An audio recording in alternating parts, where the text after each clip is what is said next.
Danny's Garage. I'm Andy Phillips. Today I'm going to show you how to delete the EGR valve on your vehicle. So let's go ahead and get started. Here's what we have here. This is the EGR delete plate for the valve. These are fairly inexpensive. You can get them online. This particular one here I got from Street Rays. You can get that online. I'll put the pricing on it. Along the bottom, I believe they make it for all different makes and models of vehicles.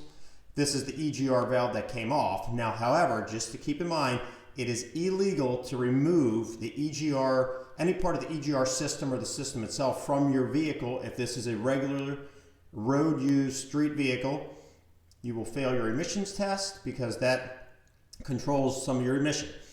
If you have an off-road vehicle, I believe it's allowed to do that. In this case, I'm doing a historic vehicle, so it's exempt from the emissions test because this car is going to sit 90% of the time.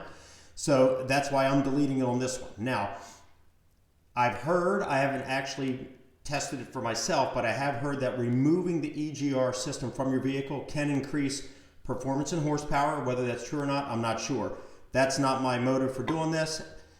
The motive for doing this is because we're having problems. As you can see here, this is cracked.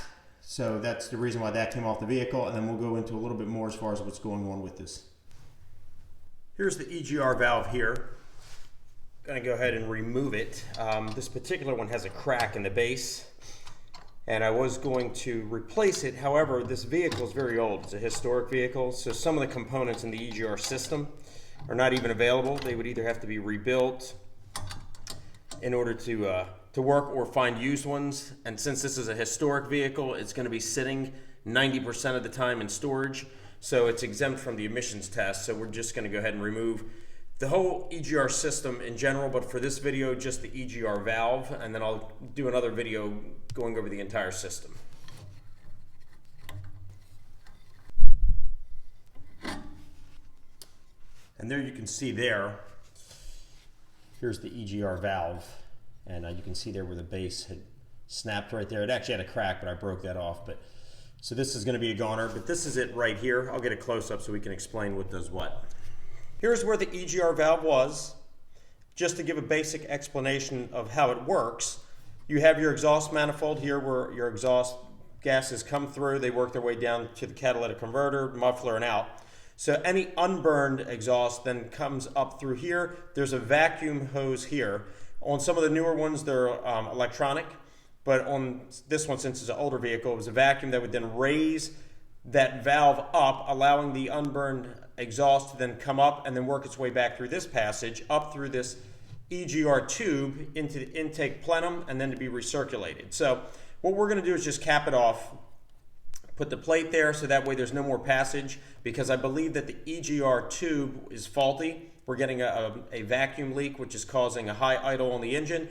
And then as far as the EGR valve, as I just mentioned earlier, the base of it was cracked. That was also causing a vacuum leak, which was causing some idling issues and stalling problems. So rather than replace components, try to rebuild them, we're just going to delete the whole system. For this video, just the valve.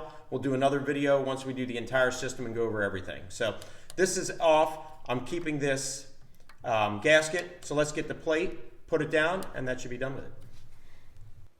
Here's the delete plate here. It's actually made out of aluminum, approximately 5/8 thick. Very well made. You have your 2 bolts here. It's pre-drilled, so you just slide it right over there. As I mentioned, we're using that gasket because that's new.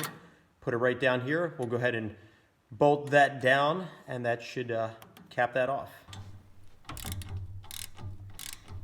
Tighten that down real good.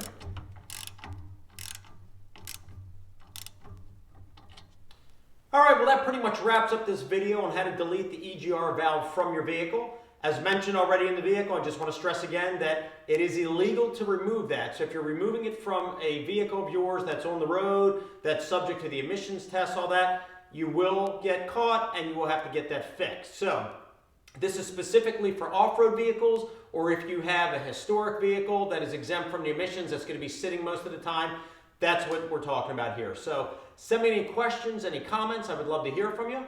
As I mentioned earlier, we're going to be deleting the entire EGR system in the near future, and we'll do a full video with that as well. So you'll see all the components with the solenoid, the EGR tube, all that, all what has to take place to remove everything.